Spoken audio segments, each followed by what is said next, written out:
Hey, everybody, this is Alan Fine, and I'm here with Mark Benson, who's the Associate Vice President of Sales and Strategy for Hyatt's Inclusive Collection. Since its debut in 2021, Hyatt's all-inclusive inclusive collection has experienced immense growth, and that's what we're going to talk about here on Insider Travel Report. So talking about growth, I had no idea roughly how many all-inclusive resorts are in the inclusive collection today. Lots of growth, Alan. Busy.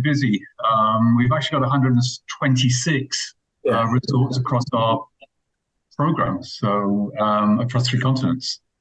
I knew the number was large, but I am happy to hear it's that large. Uh, So, are you planning a strategy to continue to expand the Latin American Caribbean region? yes, very much so. I mean, our strategy is very much into to expand wherever there's a lucrative market for us. Of course, that includes our traditional base in Mexico, Central America, and the Caribbean, but also further afield as well, including Europe. Okay, so US and Canada as well? Not US and Canada. They're, of course, huge markets for us, but I think we're best leaving it to the Hyatt legacy brands to fulfill the demands for travel in those markets. Well, now, out of these 126 resorts, let's talk about the brands. How many brands are there, and what are they? And what are the most recent additions to the collection? Absolutely, great question. So we've actually got 10 brands as part of the inclusive collection.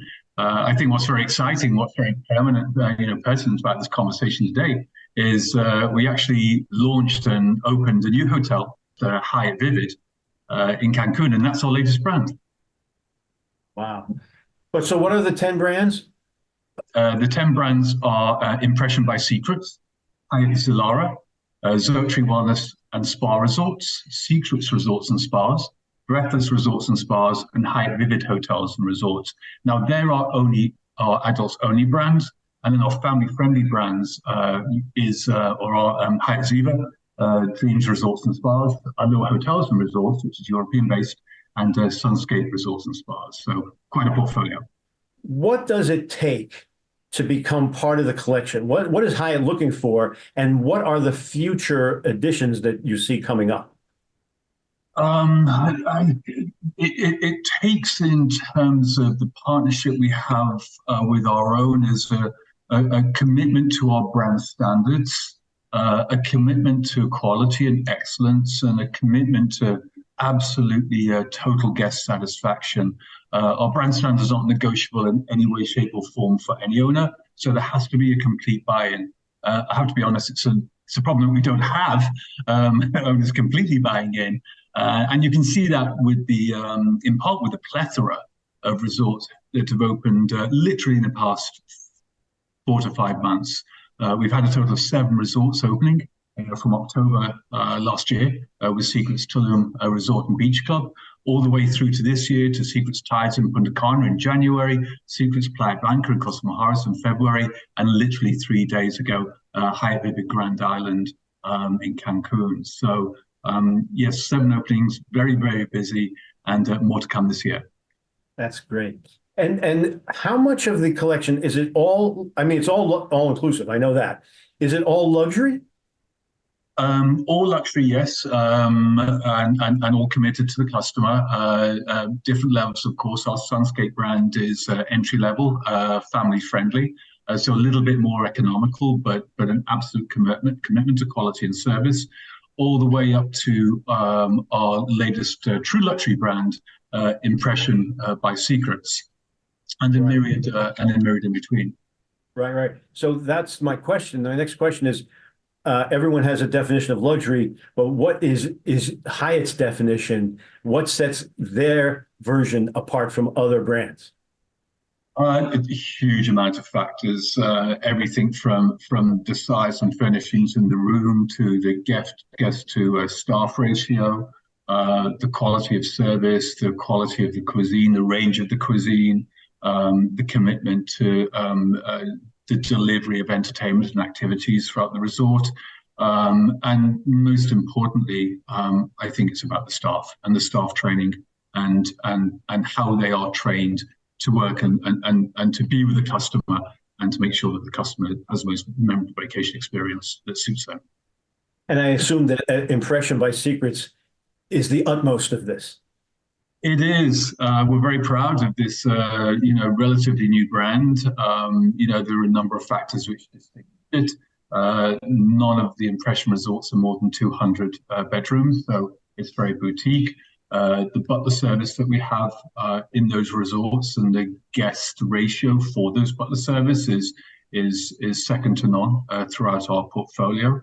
And then the overall size of the rooms, the furnishings of the rooms, etc., throughout the resorts really do set them apart. So, Mark, I would think with these brands and the amount of product and the level and the quality and the luxury that you would be really big on weddings and event planning. Tell us about that. Very much so, and both markets have always been very strong for us.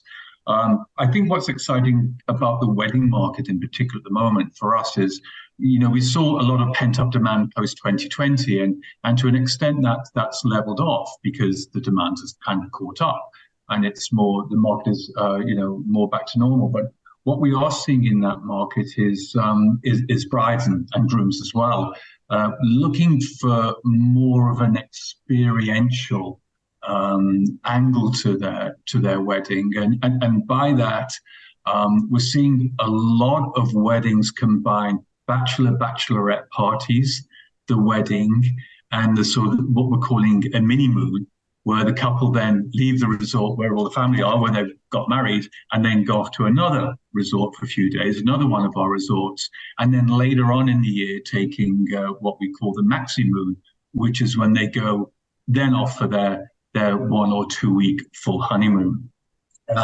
We're also seeing a lot more interest in Europe for weddings, particularly in Mallorca with Zurtri Mallorca, and we're very excited to be opening Zurtri Halkidiki, a resort and spa in Greece, and that opens towards the end of May.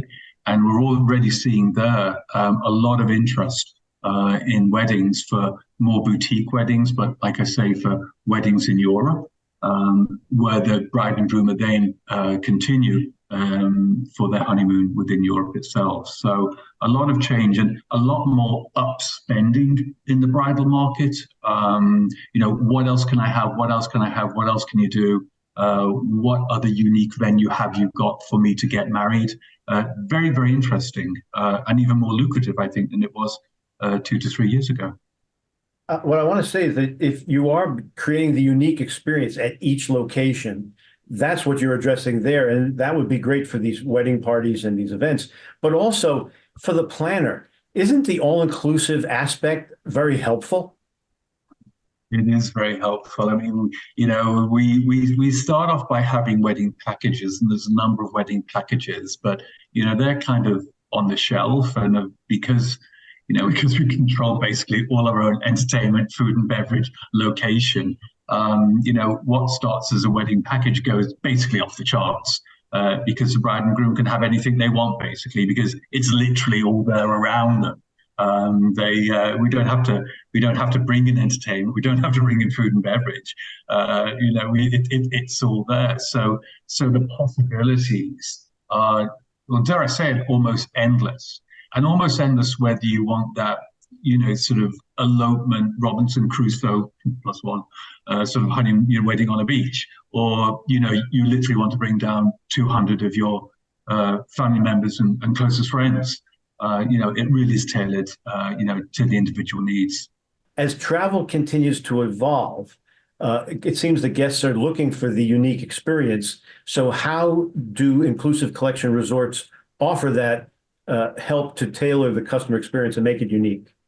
Yeah, very, very good question. The customer experience can really be whatever the customer wants. It can be flop and drop, as we say, and just enjoy the resort. It can be getting involved in resort activities such as sustainable cooking lessons. It can be off-property environmental excursions and give back opportunities. And it also sort of ranges from, the destinations that we have. I mean, if you're going to Costa Rica, say, there's a much higher chance and propensity that the customer will want to venture into the rainforest. If you're going to Mallorca, say, there's a much higher propensity that the customer is there to go into Palma de Mallorca and explore more local cuisines. So in that sense, our guest experience is anything but regimented and is very, very much about the individual and the individual's tastes. That's great. But you mentioned sustainability, and some travelers, they base their travel on that. What does the inclusive resorts have in place today or plan for the future on that subject? It's very exciting.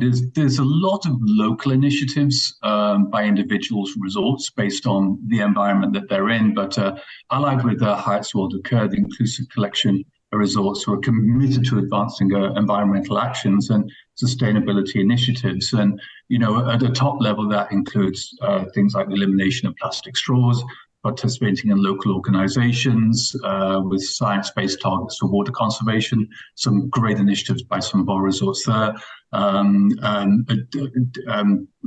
We have open jet washing, adjustable plumbing tanks for optimum use of water and the return of water to irrigate locally grown plants. And I think also it doesn't come quite under sustainability, but one of the things I'm very impressed with our resorts is the outreach that they have with local communities. I'll give you an example. Breathless Cancun Sol has an outreach program where they employ seniors at the resort in certain activities, and they're bringing seniors into quite an exciting environment and really involving them in the runnings of the resort. Dreams and Secrets Play Maharas, they have an initiative with local youth to bring youth that may be getting on the wrong side of the right way of being, bringing them into the resort and giving them apprenticeships and training them, particularly in culinary arts and operational parts of the resort. I think there's so much variety that we need to help the travel advisors figure out which guests to land on which resort. Mm-hmm. How can we help them? What do you do? What can they use? Where can they go? Teach us, please. That's a great question. It's something that we're very, very proud of. Last May, we relaunched our learning program for travel advisors, and we relaunched, and it now became the Confident Collective. That's our Hyatt Inclusive Collections online platform that features extensive resources specifically designed for the travel advisor. And this is everything from training modules to summaries of what our resorts offer, brand definitions, so on and so forth. So apart from the myriad of courses and trainings that we offer the travel advisor, of course, we have a BDM team out in the marketplace, second to none, constantly training, constantly, there for our travel advisors. And when all said and done, we have a direct line sales, an email address, sales@hyattic.com, and travel advisors can email there. If they've got the simplest of questions, we'll get back to them straight away. All right, so that was an email address. Let's give them some URLs that we can superimpose. Where should they go? Yeah, absolutely. The place to start to register is confident-hyattinclusivecollection.com, and they can register there for our phenomenal Confidant learning program, also for Confidant rewards. So they can earn valuable points towards future stays from all of their bookings, obtain discounts at our resorts, and also use their points for other things such as cash cards or services for their customers, actually when the customers are in resort. That's great. So we're going out to 126,000 travel advisors every day. Do you have any final words about the Hyatt Inclusive Collection for them? Gosh, great question. Take a look at the portfolio. Take a look at those 10 brands. Take a look at those 126 resorts. If you have a client that may be on more of a budget, if you have a client who is a high end of the luxury market, if you have a client that wants to combine a stay on a Mediterranean island, and maybe they're going on a cruise, if you've got a customer who wants to go to Greece, that's what our portfolio looks like. So if you don't know it, get to know it, because you're going to see that we have such a range for literally every kind of traveling customer. I think the travel advisor anytime they can have a brand they can trust and keep going back to it, it makes their job easier. So thank you for doing that. Not at all, Alan. We certainly see it with the repeat bookings and with the loyalty and with the dedication that we do have from travel advisors out in the marketplace. Well, Mark, thank you for talking to us. No, it's a pleasure, Alan. Anytime. And this is Alan Fine for Insider Travel Report.